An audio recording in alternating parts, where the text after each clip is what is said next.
म तपाईहरुलाई भन्न चाहन्छु, एमाले नेतृत्व माथि छोएका दिन देश ठप्प हुनुपर्दछ।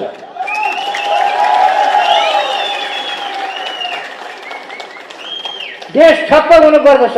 यो सरकार ढल्नु पर्दछ। ढालिने छ यो सरकार।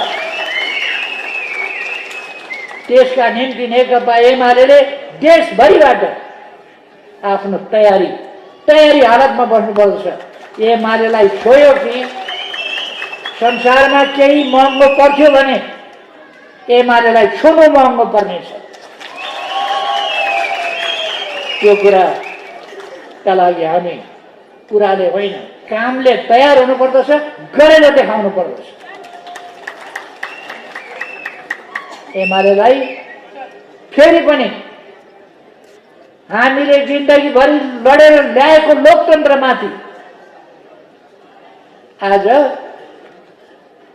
यस्ता तत्त्वहरू जसको देशका लागि कुनै योगदान छैन, बढ्दै योगदान गरेका भए जागिर खाइदिएका होला, बाँकी केही पनि योगदान छैन। त्यस्ता तत्त्वहरूले एमाले जस्तो पार्टीलाई होच्याउने, लाञ्छित गर्ने, विभिन्न कुराले कमजोर पार्ने प्रयत्न, केही काम लागेन। अब फेरि जाली मुद्दा लगाउने आदि प्रयासहरू हुँदैछन् भन्ने षड्यन्त्रका सुइँको हामी पाइरहेका छौँ। त्यसो भने जो जहाँ छ त्यहीबाट बन्द गरिदिन्छ। देश बन्द, ठप्प। चक्का मात्रै जाम होइन, सबै चिज जाम,